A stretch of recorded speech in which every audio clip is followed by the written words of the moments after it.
I'm very happy to be here, and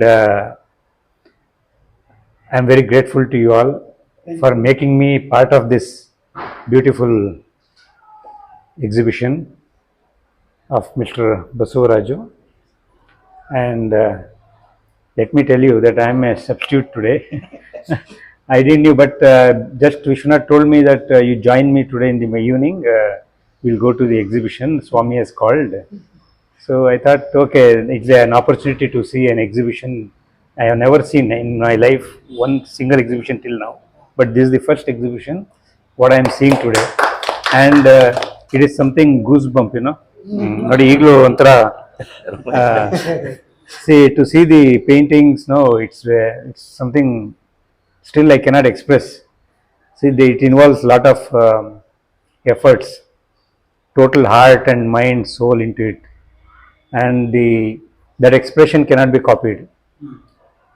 That originality cannot be copied, and that's the beauty of an artist. He will express in so many ways, and sometimes it can create revolutions also. We don't know, but still. And sometimes where I used to see in some movies, some people go into the exhibition, they just watch, don't know what to. Only when the artist explains it, he will come. We'll know that what is the exact meaning of that painting. Otherwise, we feel that it's just a bull there. And one more thing, what I understood is he is identified in this all painting. Even in every painting there is a bull, and through bull he expresses his thing. And for the first time I also came to know that in painting there are so many, like plate painting and all these offset things. Otherwise I always knew that it is painted on canvas. That's the thing. And now that I will go there, go home and make some research. I will see what are all the methods are adopted. I will see in the YouTube what he said now exactly. And I congratulate Basavaraju for almost I don't know how many years he has put on into this, his efforts. And nowadays people collect art and they make a lot of money. And it is one of the next to gold jewelry, and this collection itself is, it's value. You cannot fix value on that. What we see some in auctions and all, they do, they buy it there, keep it, and again when it is brought back, it gives good price, like that. Correct. But a lot of things, but ultimately artist himself is valueless. No value, cannot fix him. But I don't know how government is encouraging it and how government is helping out. So, and more, I'm very happy to be today with Shri Kishore, who is a mentor and senior artist who has been guiding all these students and upcoming artists. And I feel there are many already in the field who are more grateful to Mr. Kishore. And thank you one and everybody for your patient hearing and giving me. ನಿಜವಾಗಿ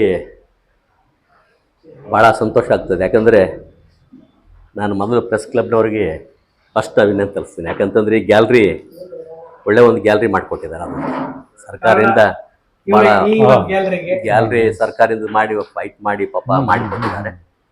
ಯಾಕಂದರೆ ಈ ಒಳ್ಳೆ place, ಯಾಕಂದರೆ ಮೊದಲು centre place ಇದ್ದಂಗೆ ಆಗಿದೆ ನಮಗೆ. Walking ಬರೋಕ್ಕೆ ಹೋಗೋರು ನೋಡೋರಿಗೆ ಒಳ್ಳೆಯ ನೋಡ್ಕೊಂಡು ಬರ್ಬೋದು. ಇದು ಎರಡನೇ ಶೋ, ಮೋಸ್ಟ್ಲಿ ಒಂದನೇ ಶೋ ಎಲ್ಲ ಗ್ರೂಪ್ ಶೋ ಮಾಡಿದ್ರು. ಇದು ಎರಡನೇ show. Basavaraju one man show ಅವ್ರು ಮೊನ್ನೆ ನಾನು ಮಾಡ್ತೀನಿ ಅಂತ ಒಪ್ಪಿಕೊಂಡ್ರು. ಬಟ್ ವಂಡರ್ಫುಲ್ ಅಂತಂದರೆ ಗ್ರಾಫಿಕ್ಕು ಒಂದೇನಂದರೆ ನಮ್ಮ ಕರ್ನಾಟಕದಲ್ಲಿ, ಅದು ತುಮಕೂರು ಜಿಲ್ಲೆಯಿಂದ ಮೊಟ್ಟ ಮೊದಲು ಕಲಾ ಶಾಂತಿನಿಕೇತನಗೆ ಸೀಟ್ ಸಿಕ್ಕಿದ್ದು ಬಸವರಾಜ್ಗೆ ಮತ್ತು ಮೂರ್ತಿಗೆ. ಭಾಳ ಸಂತೋಷ ನಮ್ಗೆ. ಯಾಕಂದರೆ ಅಲ್ಲಿ ಸೀಟ್ ಸಿಗೋದೇ ಅಪರೂಪ. ಆಮೇಲೆ ಮತ್ತೊಂದಿಬ್ಬರು ಸಿಕ್ಕಿತ್ತು, ಆಮೇಲೆ ಒಂದು 4 ಜನ ಸಿಕ್ಕಿತ್ತು. ಯಾಕಂದರೆ ಶಾಂತಿನಿಕೇತನ ಸೀಟ್ ಸಿಗಬೇಕಾದ್ರೆ ಭಾಳ ಹೋರಾಟ ಮಾಡಬೇಕು. ಅವ್ರು ವರ್ಕ್ ನೋಡ್ತಾರೆ, ಯಾವುದು ರೆಕಮೆಂಡ್ ಇಲ್ಲ, ಯಾವುದು ಇರೋಲ್ಲ. ಸೊ ಅವ್ರು ವರ್ಕ್ ನೋಡಿ ಸೆಲೆಕ್ಷನ್ ಆಗೋದು ಒಂದು ಮೂಮೆಂಟ್. ಅಂಥದ್ರಲ್ಲಿ ಮೊಟ್ಟ ಮೊದಲು ನಮ್ಮ ಕಲಾಶಾಲೆಯಿಂದ ಹೋಗಿದ್ದು ಬಸವರಾಜ ಮತ್ತು ಮೂರ್ತಿಯವರು. ಇವತ್ತು ನಮಗೆ ಭಾಳ ಸಂತೋಷ. ಅದಾದ ಮೇಲೆ ಪ್ರಸಾದ್ ಅಂತ ಒಬ್ಬರು, ಆಮೇಲೆ ವಿಶ್ವನಾಥ, ಒಂದಿಬ್ಬರು ಹೋಗಿದ್ರು, ಬಟ್ ಇಬ್ರು ಹೋಗಲಿಲ್ಲ. ಸೀಟ್ ಸಿಕ್ಕಿದ್ರು ಹೋಗಲಿಲ್ಲ, ಅದು ದುರಾದೃಷ್ಟ ನಮಗೆ. ಬಟ್ ಯಾಕಂದರೆ ಶಾಂತಿನಿಕೇತನ ಸ್ಪೆಷಲ್ ಆಗಿ ಅಲ್ಲಿ ಲಿಥೋ ಪ್ರಿಂಟ್ಸು ಮತ್ತು ಗ್ರಾಫಿಕ್ ಭಾಳ ಸ್ಪೆಷಲ್ ಆಗಿದೆ. ಸೊ ಅಲ್ಲಿ ಹೋದ್ಮೇಲೆ ನಾವು ಹೇಳಿದ್ವಿ ನಮ್ಮ ಅದ್ರಾಗ ಲಿಥೋ ತಗೋ, ಅದು ಯಾಕಂದ್ರೆ ಭಾಳ ಇಂಪಾರ್ಟೆಂಟ್ ಹೇಳಿದ್ವಿ. ಬಟ್ ಅವ್ರು ಲಿಥೋ ತೊಗೊಂಡ್ರು. ಬಟ್ ಅದರಲ್ಲಿ ಸ್ಟಡಿ ಮಾಡ್ತಾ ಇದ್ದಾರೆ. ಒಂದು ಹೇಳಿದ್ರೆ ಆ ಬುಲ್ ಒಂದು ಸಿರೀಸ್ ಏನು ಮಾಡ್ಕೊಂಡಿದ್ದಾರೆ. ಯಾಕಂದ್ರೆ ಬುಲ್ ಅನ್ನೋದು ನಮ್ಮ ಕಾನ್ಸೆಪ್ಟ್ ಏನಂತಂದರೆ ಸ್ಟ್ರಗಲ್ ಅಂತ ಹೇಳ್ತೀವಿ. ಯಾಕಂದರೆ ಬೆಳಗಿಂದ ನಾವು ಅದಕ್ಕೆ ಊಡಿಸ್ತೀವಿ, ಬಿತ್ತೀವಿ, ಅದರ ಒಂದು ನೋವು ಏನಿದೆ. ಬಟ್ ಅವರು ಯಾಕೆ ಮೊದಲಿಂದ ಮನೆಯಲ್ಲಿ ಅವರು ಏನಂದ್ರೆ ಅಗ್ರಿಕಲ್ಚರ್ ನಿಂದ ಬಂದಂಥ ಬಸವರಾಜ ಅದ್ರ ಮೇಲೆ ಪರಿಣಾಮ ಬೀರಿದೆ. ಸೊ ಅದು ಬೆಳಗಿನಿಂದ ಅದೇ ಒಂದು ಕಾನ್ಸೆಪ್ಟ್ ಇಟ್ಟು ಬೇರೆ ಬೇರೆ ರೀತಿಯಿಂದ ಅಳವಡಿಸ್ಕೊತಾನೆ. ಅದನ್ನು ಒಂದು ದಬ್ಬಾಳಿಕೆ ಅಂತ ತೊಗೊಂಡಿದ್ದಾನೆ, ಒಂದು ಕಡೆ ಹಸು ಅಂತ ಹಿಂಗಿಸಿದ್ದಾನೆ. ಆಮೇಲೆ ಆ ಸಂದರ್ಭ ತಕ್ಕಾಗಿ ಕಲಾಕೃತಿಗಳ ರಚನೆ ಮಾಡಿದ್ದಾರೆ. ಬಟ್ ಒಳ್ಳೆಯ ಒಂದು ಗ್ರಾಫಿಕ್ ಮೀಡಿಯಾ ಇದೆ. ಬಟ್ ನಾನು ಹೇಳೋದಂತಂದರೆ ಈ ಮೀಡಿಯಾ ಬೆಳೆಸಬೇಕಾಗಿದೆ. ಗ್ರಾಫಿಕ್ ಏನಂದ್ರೆ ನಮ್ಮ ಕರ್ನಾಟಕದಲ್ಲಿ ಕಡಿಮೆ ಆಗ್ತಾ ಹೋಗ್ತಾ ಇದೆ. ಸೊ ಅದನ್ನು ಯಾಕಂದರೆ ಜಾಸ್ತಿ ನಾವು ಉಡ್ಕಟ್ಟು ಯೂಸ್ ಮಾಡ್ತಾ ಇದ್ದೀವಿ. ಬಟ್ ಎಚಿಂಗ್ ಆಗಲಿ ಲಿಥೋ ಅಂತರ ಪೂರ ತಳಗೆ ಬಂದಿದೆ. ಬಟ್ ಒಂದು 2-3 ಕಲಾಶಾಲೆ ಬಿಟ್ಟರೆ ಲಿಥೋ ಎಲ್ಲಿಲ್ಲ. ಬಟ್ ಎಚಿಂಗ್ನಲ್ಲೂ ಅಷ್ಟು 3-4 ಕಲಾಶಾಲೆಗಳು ಬಿಟ್ಟರೆ ಬೇರೆ ಯಾರು ಮಾಡೋಕ್ಕೆ, ಯಾಕಂದರೆ ಕಾಸ್ಟ್ಲಿ ಆಗ್ತಂತ ಒಂದು ದೃಷ್ಟಿಗೆ ಬಿಟ್ಟಿದ್ದಾರೆ. ಬಟ್ ಈ ಮೀಡಿಯಾ ಉಳಿಸ್ಬೇಕಾಗಿದೆ ನಾವು. ಯಾಕಂದರೆ ಹಳೆ ಟೆಕ್ನಾಲಜಿ ಇವತ್ತೇನೋ ಆಫ್ಸೆಟ್ ಅಂತೀವಿ, ಅದ್ರ ಮುಂಚೆಗೆ ಬರೋಂಥ ಇದು ಟೆಕ್ನಾಲಜಿ ಅದನ್ನು ಬೆಳೆಸಬೇಕಾಗಿದೆ. ಒಳ್ಳೆಯ ಕಲಾಕೃತಿಗಳನ್ನು ಬೆಳೆಸಿದ್ದಾರೆ. ಇವತ್ತು ಮೋಸ್ಟ್ಲಿ ನಮ್ಮ ಒಂದು ಗ್ಯಾಲರಿ ಒಳಗಡೆ ಶೋ ಮಾಡಿದ್ದಾರೆ. ಅವ್ರಿಗೆ ನನಗೆ ಬಸವರಾಜ್ ಅಭಿನಂದನೆ ಸಲ್ಲಿಸ್ತಾ ಇದ್ದೀನಿ. ಬಟ್ ಈ ಎಲ್ಲ ಶೋಕನ್ನು ಎಲ್ಲ ಕಲಾವಿದರು ಬಂದಿರಿ. ಸೊ ಅವ್ರನ್ನ ಎಂಕರೇಜ್ ಕೊಡ್ತಾ ಹೋದಾಗ ನಾ ಹೇಳೋದು, ಈ ಗ್ಯಾಲರಿ ಮಾಡೋ ಉದ್ದೇಶ ಅವ್ರು ಏನಂದರೆ ಈ ಗ್ಯಾಲರಿಯಲ್ಲಿ ಏನೋ ಶೋ ಮಾಡಬೇಕು, ಪ್ರತಿನಿತ್ಯ ನಡಿಬೇಕು, ಈ ಪರಿಸರದಲ್ಲಿ ಬೆಳೀಲಿ ಅಂತ ಉದ್ದೇಶದಿಂದ ನಮ್ಮ ಪ್ರೆಸ್ಸಿನವ್ರಿಗೆ ಭಾಳ ಇಂಟ್ರೆಸ್ಟ್ ಇದೆ. ಸೊ ನಿಮ್ಗೆ ಯಾರಾದರೂ ಶೋ ಮಾಡಬೇಕಾದ್ರೆ ಇಲ್ಲಿ ಬೇಕಾದ್ರೆ ನಾವು ಮಾಡ್ಬೋದು ಅಂತ ನಾನು ಇವತ್ತು ವೆಲ್ಕಮ್ ಮಾಡಿಕೊಂಡು ನನಗೆ ಈ ಒಂದು ವಿಷಯ ಇದಕ್ಕೆ ಮಾತಾಡಿಕೊಟ್ಟಾಗ ಅವರಿಗೆ ಥ್ಯಾಂಕ್ಸ್ ಹೇಳಿ ಕಾರ್ಯಕ್ರಮಕ್ಕೆ ಪ್ರವೀಣ್ ಸರ್ ಅವ್ರು ಬಂದು ಉದ್ಘಾಟನೆ ಮಾಡಿದ್ದಕ್ಕೆ ತುಂಬ ಹೃದಯದ ಧನ್ಯವಾದಗಳು. ಅದೇ ರೀತಿಯಾಗಿ ನಮ್ಮ ಬೆನ್ನೆಲುಬಾಗಿರುವಂಥ ತುಮಕೂರು ಕಲಾವಿದರಿಗೆ ಬೆನ್ನೆಲುಬಾಗಿರುವಂಥ ನಮ್ಮ ಕಿಶೋರ್ ಸರ್ ಆಯಿತು, ಅವರಿಗೆ ತುಂಬ ಹೃದಯದ ಧನ್ಯವಾದಗಳು. ಮತ್ತು ಅಶೋಕ್ ಸರ್, ಪ್ರಸನ್ನ ಸರ್, ಹಳ್ಳಿ ಸರ್, ಹೀಗೆ ಹಲವಾರು ಗುರುಗಳು ನಮಗೆ ಮಾರ್ಗದರ್ಶನದಿಂದ ನಾವು ಈ ಮಟ್ಟಕ್ಕೆ ಬಂದು ನಿಂತಿದ್ದೀವಿ ಅಂತ ಹೇಳೋದಕ್ಕೆ ನನಗೆ ತುಂಬ ಹೆಮ್ಮೆ ಆಗುತ್ತೆ.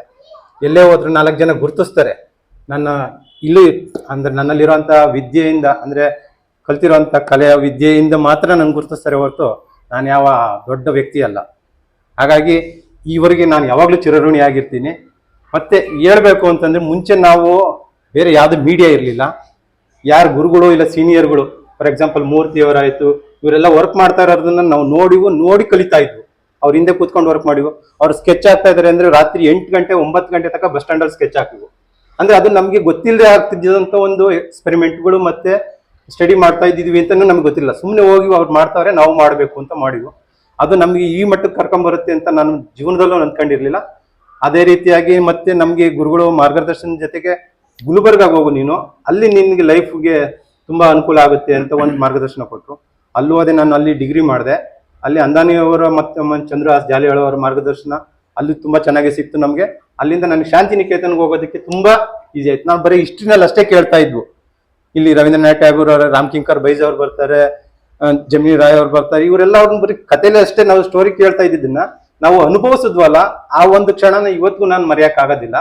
ನನ್ನನ್ನು ಯಾರೇ ಗುರುತಿಸೋದಂದ್ರೆ ಬುಲ್ ಬಸವ ಅಂತಾರೆ. ಅದು ಒಂಥರ ಸರ್ನೇಮ್ ಆಗೋಗ್ಬಿಟ್ಟಿದೆ, ಗೊತ್ತಿಲ್ಲ. ಅದಕ್ಕೂ ಮುಂಚೆ ನಾನು ಬುಲ್ ಸೀರೀಸ್ ನಾನು ವರ್ಕೇ ಮಾಡಿಲ್ಲ, ಫಿಗರೇಟಿವ್ ಇಟ್ಕೊಂಡು ವರ್ಕ್ ಮಾಡ್ತಾ ಇದ್ದೆ. ಗೊತ್ತಿಲ್ಲ ಆ ಒಂದು ಕಾನ್ಸೆಪ್ಟ್ ನನ್ಗೆ ಹೆಂಗ್ ಬಂತು, ಅದು ಚೇಂಜಸ್ ಅದು ತನ್ನಷ್ಟಕ್ಕೆ ತಾನೇ ಆಗಿರೋದು. ಅದನ್ನ ನಾನು ಬೇಕು ಅಂತ ಮಾಡ್ಕೊಂಡಿದ್ದಲ್ಲ, ಅದನ್ನ ಬಿಟ್ಟು ಇವತ್ತು ಹೋಗ್ಬೇಕು ಅಂತಂದ್ರೆ ನನ್ಗೆ ಅದು ಇಷ್ಟ ಇಲ್ಲ. ಅದು ಯಾವತ್ತು ಹಂಗೆ ಇಷ್ಟ ಬರುತ್ತೋ ಅವತ್ತು ನಾನು ಚೇಂಜ್ ಮಾಡ್ಕೊಳ್ಳೋಣ ಅಂತ ಅಂದ್ಕೊಂಡಿದ್ದೀನಿ. ಈ ಒಂದು ಮಾರ್ಗದರ್ಶನಕ್ಕೆ ಮತ್ತೆ ನಮ್ಮ ಈ ಒಂದು ಪ್ರೆಸ್ ಕ್ಲಬ್ ಏನಿದೆ, ನಾವು ಇಲ್ಲಿ ಯಾವುದೇ ರೀತಿಯಾದ ಅಕಾಮಿಡೇಷನ್ ಇರಲಿಲ್ಲ ನಮಗೆ. ಜಸ್ಟ್ ಒಂದು ಗ್ರೌಂಡ್ ಆಗಿತ್ತಷ್ಟೇನೆ. ಅದು ಗೊತ್ತಿಲ್ಲ, ಗಣೇಶನ ಕೃಪೆ ಅಂತ ನಾವು ಅಂದ್ಕೊಂತೀವಿ. ಕ್ಲೇ ಮಾಡ್ಲಿಂಗ್ ಮಾಡಬೇಕು ಅಂತ ಪ್ರೆಸ್ ಕ್ಲಬ್ನವ್ರು ಸಹಕಾರ ಸಿಕ್ತು. ಅವ್ರ ಜೊತೆ ಸೇರ್ಕೊಂಡು ಮಾಡಿದ್ವು. 1ನೇ ವರ್ಷ ಚೆನ್ನಾಗಾಯ್ತು. ಅದಾದ್ಮೇಲೆ 2ನೇ ವರ್ಷಕ್ಕೆ ಇಲ್ಲೊಂದು ಸಣ್ಣದಾಗಿ ಆಫೀಸ್ ಟೈಪ್ ಆಯ್ತು. ಅದು ನಮಗೆ ಬೂಸ್ಟ್ ಅಪ್ ಆಯ್ತು. ನಾವ್ ಏನೋ ಮಾಡ್ತಿದ್ವಿ, ಏನೋ ಆಗ್ತಾ ಇದೆ, ಏನೋ ಆಗ್ತದೆ ಗೊತ್ತಿಲ್ಲ, ನಮ್ಗೆ ಏನ್ ಮಾಡ್ತಿದೀವಿ ಅಂತ ಗೊತ್ತಿಲ್ಲ. ಆದ್ರೆ ನಾವು ಯಾವತ್ತೂ ಅದ್ರ ಮೇಲೆ ಎಕ್ಸ್ಪೆಕ್ಟೇಷನ್ ಇಟ್ಕೊಂಡು, ಅವ್ರು ಇಟ್ಕೊಂಡಿರ್ಲಿಲ್ಲ, ನಾವು ಇಟ್ಕೊಂಡಿರ್ಲಿಲ್ಲ. ತನ್ನಷ್ಟಕ್ಕೆ ತಾನೇ ಅದು ಒಂಥರ. ಅದಾದ್ಮೇಲೆ ಮತ್ತೆ ಈ ಒಂದು ಜಾಗನು ಅವರು ಪ್ರೆಸ್ ಕ್ಲಬ್ನವರು ಮತ್ತೆ ಮಿನಿಸ್ಟ್ರುಗಳ ಕಡೆ ಮಾತಾಡಿ ಹಿಂಗ್ ಒಂದು ಗ್ಯಾಲರಿ ಬೇಕು ಅಂತ ಎಲ್ಲ ಹೇಳ್ದಾಗ ಆಟೋಮೆಟಿಕ್ಲಿ ಗೊತ್ತಿಲ್ದಂಗೆ ಇವೆಲ್ಲವನ್ನು ಮಾಡಿ ಕೊಟ್ಟಿರೋಂಥವ್ರು ಈ ಪ್ರೆಸ್ ಕ್ಲಬ್ನವರು. ಅವ್ರಿಗೂ ನಾವು ಯಾವಾಗ್ಲೂ ಚಿರಋಣಿ ಆಗಿರೋಣ. ಮತ್ತೆ ಈ ಒಂದು ಗ್ಯಾಲರಿ ಏನಿದೆ, ಈ ಗ್ಯಾಲರಿ ಇದೇ ರೀತಿ ಕಲಾಕೃತಿಗಳು ಪ್ರದರ್ಶನ ಆಗಬೇಕು ಅನ್ನೋದು. ಈ ಒಂದು ಕಲಾ ಪ್ರದರ್ಶನ ಆಗೋದಕ್ಕಿಂತ ಮುಂಚೆ 3 ದಿವಸ ಮುಂಚೆ ನಾವು ದೇವರಾಯನದುರ್ಗದಲ್ಲಿ ಕ್ಯಾಂಪ್ ಮಾಡಿದ್ವಿ. 3 days ಕ್ಯಾಂಪ್ ಮಾಡಿದ್ದು ಸೋಮವಾರ, ಮಂಗಳವಾರ, ಬುಧವಾರ ಅಂತ ಅಂದ್ಬಿಟ್ಟು. ಆ ಒಂದು ಬುಧವಾರದ ಮೂರನೇ ದಿವಸದಲ್ಲಿ ನಾವು ಮಾತಾಡ್ಕೊಂಡು ಇಲ್ಲ ಒಂದು ಮಾಡ್ಬೇಕು, ಶೋ ಮಾಡ್ಬೇಕು ಅಂತ. ಆ ಒಂದು ಉದ್ದೇಶದಲ್ಲಿ ನಾವು ಇಮಿಡಿಯೇಟ್ ಆಗಿ ನನ್ನ ಹತ್ರ ಕಲೆಕ್ಷನ್ ಅಲ್ಲಿ ಎಷ್ಟು ವರ್ಕ್ಸ್ ಇದಾವ ಅದನ್ನ ನಾನು ತಗೊಂಬಂದು ನಾನು 2 ಮೀಡಿಯಾ ಮಾತ್ರ ಇಟ್ಟಿದ್ದೀನಿ. ಇನ್ನು ಮಿಕ್ಕಿರೋ ಮೀಡಿಯಾಗಳನ್ನ ನಾನು ಇಲ್ಲಿ ಪ್ರೆಸೆಂಟ್ ಮಾಡಕ್ ಹೋಗಿಲ್ಲ. ಹಾಗಾಗಿ ಈ 2 ಮೀಡಿಯಾನ ನಾನು ಪ್ರೆಸೆಂಟ್ ಮಾಡಿರೋದ್ರಿಂದ ನನಗೂ ಒಂಥರ ತೃಪ್ತಿ ಇದೆ. ಮತ್ತೆ ಇವ್ರಿಗೆ ಎಲ್ಲರಿಗೂ ನಾನು ಚಿರಋಣಿ ಆಗಿರ್ತೀನಿ. ಇಷ್ಟು ಹೇಳಿ ನಾನು 2 ಮಾತು ಮುಗಿಸ್ತೀನಿ. ಧನ್ಯವಾದ.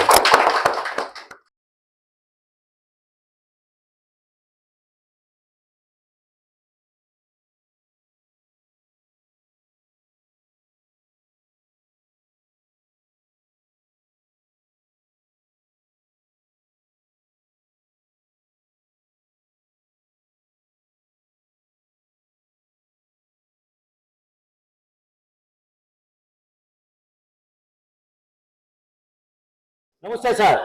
ನಮಸ್ತೆ ಸರ್. ಸರ್, ಬಸವರಾಜು ಇವತ್ತು ಕಲಾಕೃತಿಗಳನ್ನ ಇಲ್ಲಿ ಡಿಸ್ಪ್ಲೇ ಮಾಡಿದ್ದಾರೆ. ಸಾಲದಕ್ಕೆ ಅವರು ಅಕಾಡೆಮಿ ಪ್ರಶಸ್ತಿ ತಗೊಂಡಿದ್ದಾರೆ, ಅನೇಕ ಸಂಘ ಸಂಸ್ಥೆಗಳ ಪ್ರಶಸ್ತಿಗಳನ್ನ ಪಡೆದಿದ್ದಾರೆ. ಸಾಲದಕ್ಕೆ ನಮ್ಮ ತುಮಕೂರಿನ ಒಬ್ಬ ಹೆಮ್ಮೆಯ ಕಲಾವಿದ. ಯಾಕಂತಂದ್ರೆ ಅವರು ಶಾಂತಿನಿಕೇತನ್ ಕಲ್ಕತ್ತಾಗ ಹೋಗಿ ಅಲ್ಲಿ ಚಿತ್ರಕಲೆಯಲ್ಲಿ ಮಾಸ್ಟರ್ ಪದವಿಯನ್ನ ಪಡೆದು ಒಳ್ಳೆ ಕಲಾಕೃತಿಗಳನ್ನ ರಚನೆ ಮಾಡಿ ಇವತ್ತು ರಾಷ್ಟ್ರದಲ್ಲಿ ಒಬ್ಬ ಗ್ರಾಫಿಕ್ ಆರ್ಟಿಸ್ಟ್ ಅಂತ ಅವರು ಕರೀತಾರೆ ಎಲ್ಲರೂ ಅವ್ರನ್ನ. ಹಾಗಾಗಿ ಇವತ್ತು ನೀವೊಬ್ಬ ತಂದೆಯಾಗಿ ಬಸವರಾಜ್ ಅವರು ಕಲಾಕ್ಷೇತ್ರಕ್ಕೆ ಬರ್ಬೇಕು ಅಂತ ನೀವು ಅಂದ್ಕೊಂಡಿದ್ರ? ಆತನ ಬಗ್ಗೆ ನನಗೆ ಡಿಗ್ರಿ ಮಾಡಿಸಿ ಒಳ್ಳೆ ಇದು ಮಾಡಬೇಕು ಅಂತ ಮೊದಲಿಗೆ ಆಸೆ ಇತ್ತು. ಸ್ವಲ್ಪ ಯಾಕೋ ಆ ಚಿತ್ರಕಲೆಯಲ್ಲಿ ಜಾಸ್ತಿ ಗಮನ ತೋರಿಸ್ತಾ. ಆಗ ನಾನು ಹೈಸ್ಕೂಲ್ ಮೇಸ್ಟ್ ಆಗಿದ್ದರಿಂದ ಆ ಮಕ್ಕಳಿಗೆ ಬಲಾತ್ಕಾರ ಮಾಡಿಕೊಡ್ದು ಅವರು ಯಾವ್ದು ಇಚ್ಛೆ ಪಡ್ತಾರೆ ಅಂಥವ್ರು ಮಾತ್ರ ಕೊಟ್ಟರೆ ಒಳ್ಳೆಯದು ಅಂತೇಳಿ ಯೋಚನೆ ಮಾಡಿ ಈ ಚಿತ್ರಕಲೆ ಇದಕ್ಕೆ ಪ್ರೋತ್ಸಾಹ ಕೊಟ್ಟೆ. ಇದೇ ಟೈಮಿಗೆ ಬಸವಯ್ಯನವರು ಮಹಾನ್ ಅವರು ಶಾಲೆ ತೆಗೆದಿದ್ರು. ಆ ಶಾಲೆಗೆ ಗುರುಗಳು ಇವರ ಹೆಸರು ಕಿಶೋರ್ ಮಾಸ್ಟ್ರು. ಕಿಶೋರ್ ಮಾಸ್ಟ್ರು ಉಪಾಧ್ಯಾಯರು ಬಹಳ ನಿಷ್ಠಾವಂತರು. ಆಮೇಲೆ ಪ್ರಸನ್ನ ನನ್ನ ಶಿಷ್ಯ, ಇವರೆಲ್ಲ ಸೇರ್ಕೊಂಡು ಆತನಿಗೆ ಒಳ್ಳೆ ಗೈಡೆನ್ಸ್ ಕೊಟ್ಟರು. ಇವನ್ ಜೊತೆ ನರಸಿಂಹಮೂರ್ತಿ ಅಂತೇಳಿ ಇದೇ ತುಮಕೂರು ಮಳ್ಳೂರು ಬಾರಲ್ಲಿ ಆತ ವಾಸ. ಅವರಿಬ್ಬರು ಜೊತೆಗಾರರು, ಇಬ್ರು ಸಹ ಚೆನ್ನಾಗಿ ಓದೋರು, ಅನುಕಂದರಂತೆ ಇದ್ರು. ನಮ್ಮನೆ ಅವರಿಗೆ ಬಹಳ ಪ್ರೋತ್ಸಾಹ ಕೊಟ್ಟರು. ಆಮೇಲೆ ಇಲ್ಲಿ ಅದಾದ್ಮೇಲೆ BFA ಇರಲಿಲ್ಲ. ಆಗ ಗುಲ್ಬರ್ಗದಾಗ ಐತೆ ಅಂದ್ರು. ಆಯ್ತು ಕಳಿಸಿ ಅಂತೇಳಿ ಆಗ ಅದಕ್ಕೆ ಸಹಾಯ ಮಾಡಿ ಅವರಿಬ್ಬರನ್ನ ಜತ್ ಮಾಡಿ ಕಳಿಸ್ತ. ಆಮೇಲೆ MFA ಮಾಡಬೇಕು ಅಂತ ಆಸೆ ಪಟ್ಟ. ಆಗ ಬರೋಣಾಗೆ ಸೀಟ್ ಸಿಕ್ಕಲಿಲ್ಲ. ಆಗ ಕಲ್ಕತ್ತಾಗೆ ಶಾಂತಿನಿಕೇತನದಾಗೆ ಸೀಟ್ ಲಭ್ಯ ಆಯಿತು. ಆಗ ನರಸಿಂಹಮೂರ್ತಿನ ಅಣ್ಣ ನಾನು ಅಂದ. ಆಗ ಅವನು ಜತ್ ಮಾಡಿ ನಾವು ಕಳಿಸ್ಕೊಟ್ಟ. ಇಬ್ಬರು ಒಳ್ಳೆ ನಮ್ಮ ತುಮಕೂರಿಗೆ ನಮ್ಮ ಕರ್ನಾಟಕ ಎಂದು ತಪ್ಪಾಗಲಾರ್ದು ಒಳ್ಳೆ ಹೆಸರು ತೆಗೆದ. ಅವನು ಒಳ್ಳೆ ಚಿತ್ರಗಾರ, ಬೆಂಗಳೂರಾಗ ಕೆಲಸ ಇವನಾತ. ಇಬ್ಬರೂ ಒಳ್ಳೆ ವ್ಯವಸ್ಥಿತವಾಗಿ ಸದಾ ನಿಷ್ಠೆಯಿಂದ ನಮ್ಮ ಕಾಯಕ ಮಾಡ್ತಿದ್ರು. ರಾತ್ರಿ ಜೊತೆಲಿ ಇಬ್ಬರು ನಮ್ಮ ಮನೇಲೆ ಕೂತವ್ರು. ಅವರಿಗೆ ಒಂದು ಸ್ಪೆಷಲ್ ರೂಮ್ ಬಿಟ್ಟಿದ್ದೆ, ಅಲ್ಲೇ ಬಂದು ವರ್ಕ್ ಮಾಡೋರು. ಈ ರೀತಿ ಅವನೇನಂದ್ರೆ ಭಾನುವಾರ ಮಾತ್ರ ಮನೆಗೆ ಹೋಗ್ಬೇಕಾಯ್ತು. ನಿದ್ದಂತೆ ಉಂಟವನೆ ಪರೀಕ್ಷೆ ವೇಳೆಯಲ್ಲಿ 3-4 ತಿಂಗಳು ಇಲ್ಲೇ ಇದ್ದಾನು. ಈ ರೀತಿ ಇವರಿಬ್ಬರು ಅನುಕಂದರಂತೆ ಚೆನ್ನಾಗಿ ಓದಿ ಇವತ್ತು ನಮ್ಮ ಬಸವಯ್ಯನವರ ಸಂಸ್ಥೆಗೆ ನಮ್ಮ ಕಿಶೋರ್ ಸಾಹೇಬರಿಗೆ ಇವ್ರಿಗೆಲ್ಲ ಒಳ್ಳೆ ಕೀರ್ತಿ ತರ ರೀತಿಯಲ್ಲಿ ಸೇವೆ ಮಾಡಿರು. ಈಗ ವಿವಿಧ ರೀತಿ ರಾಜ್ಯದ ನಾನಾ ಭಾಗದಿಂದ ಒಳ್ಳೊಳ್ಳೆ ಬಹುಮಾನ ಬಂದಿದೆ. ಗುಲ್ಬರ್ಗ, ರಾಯಚೂರು, ಬೇರೆ ಕಡೆ ಎಲ್ಲ ಹೋಗಿ ವಿಷಯವನ್ನು ನಾನ್ಬೇರಿ ಎಲ್ಲ ಪ್ರಸಾರ ಮಾಡಿದೆ. ಎಲ್ಲ ಎಂಥದ್ದು ವುಡ್ ವರ್ಕ್ ಇದ್ರ ಮೇಲೆ ಚಿತ್ರವನ್ನು ಬಿಡಿಸೋದು ಇವೆಲ್ಲ ತೋರಿಸಿ ಪ್ರದರ್ಶನ ಮಾಡಿ ಮೈಸೂರಾಗೂ ಸಹ ಚಿತ್ರಕಲೆಯಲ್ಲಿ ಇವರ ಪ್ರದರ್ಶನ ಬಂದರು. ಹಲವಾರು ಪ್ರಶಸ್ತಿಗಳು ಬಂದಿವೆ. ಒಳ್ಳೆಯ ಚಿತ್ರಗಾರ, ಬಹಳ ನಿಷ್ಠಾವಂತ, ಕಾಯಕವನ್ನು ತಾನು ನಿಷ್ಠೆಯಿಂದ ಸದಾ ಮಾಡ್ತಾ ಅವನಿಗೆ ದೇವರು ಇನ್ನೂ ಹೆಚ್ಚಿನ ಇದು ಸಿಕ್ಕಿ ತನ್ನಂತರ ಇದರಿಂದ ಲಭ್ಯ ಆಗಲೈತೆ ನನ್ನ ಆಸೆ. ಇದಕ್ಕೆಲ್ಲ ಕಾರಣ ನಮ್ಮ ಮನೆಯವರೇ ಮೂಲ. ಅವ್ರ ತಾಯಿ ಆಶೀರ್ವಾದ ಇರ್ಬೇಕಲ್ವರ? ಅವರ MS ಗಿರಿಜಾ ಅವ್ರ ತಾಯಿ. ಅವರಿಗೆ ಹೆಚ್ಚಿಗೆ ಮಕ್ಕಳ ಬಗ್ಗೆ ಬಹಳ ಕಾಳಜಿ. ನೋಡಿ ಸ್ನೇಹಿತರೆ, ನಮ್ಮ ಬಸವರಾಜರವರ ತಂದೆ ತಾಯಿಗಳಿವರು ಸದಾಶಿವಯ್ಯ ಅಂತೇಳಿ, ಹಾಗೆಯೇ ಅವ್ರ ತಾಯಿ ಗಿರಿಜಾ ಅಂತ ಹೇಳಿ. ಇವರಿಬ್ರು ಒಬ್ಬ ಕಲಾವಿದನನ್ನ ನಿರ್ಮಾಣ ಮಾಡೋದ್ರಲ್ಲಿ ಬಹುಮುಖ್ಯ ಪಾತ್ರವನ್ನು ವಹಿಸಿದ್ದಾರೆ. ಇವತ್ತಿನ ತಂದೆ ತಾಯಿಗಳಿಗೆ ಬೇರೆ ಬೇರೆ ಆಸೆ ಇರುತ್ತೆ, ಮಕ್ಕಳು ಡಾಕ್ಟರ್ ಆಗ್ಲಿ, ಇಂಜಿನಿಯರ್ ಆಗ್ಲಿ, ದೊಡ್ಡ ದೊಡ್ಡ ಏನೇನೋ ಆಗ್ಲಿ, ಸಂಪಾದನೆ ಮಾಡ್ಲಿ, ಕೋಟಿಗಟ್ಲೆ ಅಂತ ಇರುತ್ತೆ. ಆದ್ರೆ ಒಬ್ಬ ಕಲಾವಿದನಾಗ್ಲಿ ಅಂತ ಹೇಳುವಂತವ್ರು ಸಾವಿರಕ್ಕೆ ಲಕ್ಷಕ್ಕೊಬ್ರು. ಇವತ್ತು ಒಬ್ಬ ಕಲಾವಿದನನ್ನ ನಿರ್ಮಾಣ ಮಾಡಿ ಆತನನ್ನ ಇವತ್ತು ನಾಡಿಗೆ ಒಬ್ಬ ದೊಡ್ಡ ಕಲಾವಿದನಾಗಿ ಕೊಟ್ಟಿರ್ತಕ್ಕಂಥ ಕೊಡುಗೆಗೆ ನಾನು ಮೊದಲನೇದಾಗಿ ಇವರಿಬ್ಬರು ದಂಪತಿಗಳಿಗೆ ನಾನು ನಮಸ್ಕಾರ ಹೇಳ್ತೀನಿ. ನಮಸ್ತೆ. ಹಾಗೇನೆ ತಾಯಿಯವ್ರು ಏನ್ ಹೇಳ್ತಾರೆ ಗಿರಿಜಮ್ಮನವ್ರು ಕೇಳೋಣ. ಅಮ್ಮ, ಈಗ ಬಸವರಾಜು ನಮ್ ಫ್ರೆಂಡ್ ಜೊತೆಗೆ ಒಬ್ಬ ಕಲಾವಿದ, ಒಳ್ಳೆ ಕಲಾಕೃತಿಗಳನ್ನ ರಚನೆ ಮಾಡಿರೋದ್ರ ಜೊತೆಗೆ ನಾಡಿನಾದ್ಯಂತ ಒಳ್ಳೆ ಹೆಸರು ಮಾಡಿದ್ದಾರೆ. ಇವತ್ತಿಲ್ಲಿ ಕಲಾ ಪ್ರದರ್ಶನಗಳನ್ನು ಮಾಡ್ತಾ ಇದ್ದಾರೆ. ನಿಮಗೆ ಖುಷಿ ಇದೆಯಾ ಅಮ್ಮ? ಕಲಾವಿದ ತುಂಬಾ ಖುಷಿ ಆಯ್ತು ಸರ್. ನಮ್ಮ ಆತ್ಮಕ್ಕೆ ಶಾಂತಿ ಸಿಕ್ಕಿದೆ ಸರ್. ಅವರು ಆ ತರ ಮಾಡಿರೋದು ನೋಡಿ ತುಂಬಾ ನಮಗೆ ಸಂತೋಷ ಆಗ್ತಾ ಇದೆ. ಇವತ್ತು ಈ ಮಟ್ಟಕ್ಕೆ ನನ್ನ ಮಗ ಬಂದಲ್ಲ ಅಂತ ತುಂಬಾ ಸಂತೋಷ ಆಗ್ತಾ ಇದೆ ನನಗೆ. ಸರ್ ಇದು ನೋಡಿದ್ರು, ಎಲ್ಲೆಲ್ಲಿ ನೋಡಿದ್ರು ಫ್ರೇಜ್ಗಳು ತಗೊಂಡ್ ಬಂದ. ಈ ಹೆಸರು ಗಳಿಸ್ಬಿಡ್ತಾನೆ ಅಂತ ನಾವು ಕನಸಲ್ಲೂ ನಂಬಿರಲಿಲ್ಲ. ಒಳ್ಳೆ ಹೆಸರು ಗಳಿಸಿದಾನೆ. ನಮ್ಗೆ ತುಂಬಾ ಸಂತೋಷ ಆಗ್ತಾ ಇದೆ ಸರ್. ಅಲ್ಲ, ಈಗ ಬದುಕಕ್ಕಾಗೋದಿಲ್ಲ, ಈ ಆರ್ಟ್ ಫೀಲ್ಡ್ ಹೋದ್ರೆ ದುಡ್ಡು ಸಂಪಾದನೆ ಮಾಡಕ್ ಆಗೋದಿಲ್ಲ, ಯಾತಕ್ ಕಳಿಸ್ತೀರಾ ಅನ್ನೋದು ಎಲ್ಲ ಪೇರೆಂಟ್ಸ್ ಅಲ್ಲಿ ಇದೆ. ಆದ್ರೆ ನೀವು ಒಬ್ಬ ಕಲಾವಿದ ಆಗ್ಲಿ ಅಂತ ಕಳಿಸಿ ದುಡ್ಡನ್ನ ಆಸೆ ಪಡ್ಲಿಲ್ಲ ನೀವು. ಇಲ್ಲ ಸರ್. ಆದ್ರೆ ಒಬ್ಬ ಸೃಜನಾತ್ಮಕವಾಗಿರ್ತಕ್ಕಂತ ಒಬ್ಬ ಸಂಸ್ಕೃತಿಯನ್ನ ಬೆಳೆಸ್ಕೊಂಡತಕ್ಕಂತ, ನಾಡಿಗೆ ಒಂದು ಕೀರ್ತಿ ತರ್ತಕ್ಕಂತ ಕಲೆಯನ್ನ ಬೆಳಿಲಿ ಅಂತ ನೀವು ಆಸೆ ಪಟ್ರಿ. ಹೌದು ಸರ್. ಆದ್ರೂ ಇವತ್ತು ಬಸವರಾಜು ಒಬ್ಬ ಕಲಾ ಶಿಕ್ಷಕನ ಕೆಲಸ ಮಾಡ್ತಾ ಇದ್ದಾನೆ. ಏನನ್ಸುತ್ತೆ ನಿಮ್ಗೆ? ತುಂಬಾ ಸಂತೋಷ ಆಗ್ತಾ ಇದೆ ಸರ್. ಹೌದ್ರಲ್ವ? ನಾವು ಜನ್ಮ ಕೊಟ್ಟಿದ್ಕು ಸಾರ್ಥಕವಾಯ್ತು ಅಂತ ನಮ್ಮ ಆತ್ಮಕ್ಕೆ ಶಾಂತಿ ಸಿಕ್ಕಿದೆ. ಖಂಡಿತ ಅಮ್ಮ, ಖಂಡಿತ. ತುಂಬಾ ಸಂತೋಷ ಆಗ್ತಾ ಇದೆ. ಕಣ್ಣಲ್ಲಿ ನೋಡ್ತಾ ಇದ್ರೆ ತುಂಬಾ ಸಂತೋಷ ಆಗ್ತಾ ಇದೆ. ಹೌದು. ಕಣ್ಣೀರು ಬರ್ತಾ ಇದೆ. ಅಲ್ಲ, ಸಹಜ ಅದು. ಯಾಕಂತಂದ್ರೆ ಹೌದು, ತುಂಬಾ ಇಷ್ಟು ಸಾಧನೆ ಮಾಡಿ ನನ್ನ ಮಗ ಇವತ್ತು ಈ ಮಟ್ಟ ಅಂತ ತುಂಬಾ ಸಂತೋಷ ಆಗ್ತಿದೆ ಸರ್. ಖಂಡಿತ ಅಮ್ಮ, ಖಂಡಿತ. ತುಂಬಾ ಸಂತೋಷ ಆಗ್ತಾ ಇದೆ. ದುಡ್ಡೇ ಮುಖ್ಯ ಅಲ್ಲ, ಪ್ರಾಮುಖ್ಯ ಅಲ್ಲ ಸರ್. ಮನುಷ್ಯನಿಗೆ ಸಂಸ್ಕೃತಿ, ಸಂಪ್ರದಾಯ, ಒಂದು ಕಲೆ, ಆಚಾರ, ವಿಚಾರಗಳು, ನಾಡಿಗೆ ಅವನಿಂದ ಏನ್ ಕೊಟ್ಟಿದ್ದಾನೆ ಕೊಡುಗೆ. ಆದ್ರೆ ಮಗ ಅಂತ ಹೇಳ್ಕೊಂಡ್ರೆ ನಮಗೂ ಹೆಮ್ಮೆ ಆಗುತ್ತೆ ಸರ್. ಆ ತರ ಮಕ್ಕಳು ಯಾರ ಮನೆಗೂ ಇಲ್ಲ ಸರ್. ನಮ್ಮ ಮಕ್ಕಳು ಆ ತರ ಸೌಮ್ಯವಾದಿ ಎಲ್ಲ 4 ಮಕ್ಳಿದಾವೆ ಸರ್. 4 ಮಕ್ಳು ಅದೇ ತರ ಭಾವನೆಯಲ್ಲಿ ಇದಾರೆ ಸರ್. ನಮ್ಗೆ ಅದೇ ಒಂದು ತುಂಬಾ ಸಂತೋಷ. ಆತರ ಬೆಳೆಸಿದಿರಲ್ಲ, ನಿಮಗೆ ನಾನು ಥ್ಯಾಂಕ್ಸ್ ಹೇಳ್ಬೇಕಮ್ಮ.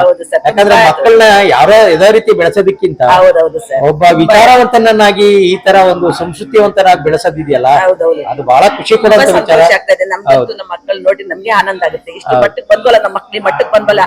ಅವತ್ತಿನ ದಿವಸ ಏನು ಇಲ್ಲ ಸ್ಥಿತಿ ಒಳಗಿದ್ದವು ಅಂತ ಇದ್ರೊಳಗು ಅಂತ ಅವ್ರ ಅಪ್ಪರಿಗೆ ಕಿಡ್ನಿ ಕಾಯಿಲೆ ಆಗಿ ಆ ತರ ಕಷ್ಟದಲ್ಲಿದ್ದವು ನಾವು. ಇವತ್ತು ಈ ಮಟ್ಟಕ್ಕೆ ನಾವು ಬಂದಿದ್ದೀವಿ ಅಂದ್ರೆ ನಮ್ಮ ಮಕ್ಕಳು ಯಾವ ತರ ಕಷ್ಟಪಟ್ಟಿದಾವೆ ಅನ್ನೋದು ಎಮ್ಮೆ ಎಲ್ಲ ಸಾಕ್ಬಿಟ್ಟು ಸರ್. ಮನೆಗೆ ನಾವು ತುಂಬಾ ಕಷ್ಟ ಆಗೋಯ್ತು. ಎಮ್ಮೆ ದನ ಸಾಕೊಂಡು ನಮ್ಮ ಹುಡುಗರು ಹಾಲು ಹಾಕೊಂಡು ಜೀವನ ಮಾಡ್ಕೊಂಡು ಇವತ್ತು ಈ ಮಟ್ಟಕ್ಕೆ ಬಂದಿದ್ದಾರೆ ಅಂದ್ರೆ ನಮ್ಗೆ ಹೇಳ್ಕೊಳಕ್ಕೆ ಒಂದು ತುಂಬಾ ಸಂತೋಷ ಆಗ್ತಾ ಇದೆ ಸರ್. ತುಂಬಾ ಸಂತೋಷ ಆಗ್ತಾ ಇದೆ. ಇವತ್ತು ಒಬ್ಬರನ್ನ ದುಡ್ಡು ಹಾಕ್ತಾ ಮಾತಾಡ್ಸಲ್ಲ, ಅಷ್ಟೇ ಮಾತಾಡ್ತೇವೆ. ಯಾರತ್ನೂ ಒಂದು ಭೇದ ಭಾವನೆ ಮಾಡಲ್ಲ. ಅಷ್ಟು ಪ್ರೀತಿ ವಿಶ್ವಾಸ ಗಳಿಸ್ತಿದಾವಲ್ಲ, ಅದಕ್ಕೊಂದು ತುಂಬಾ ಸಂತೋಷ ಆಗ್ತಾ ಇದೆ ಸರ್. ನನ್ಗೆ ತುಂಬಾ ಸಂತೋಷ ಆಗ್ತಾ ಇದೆ.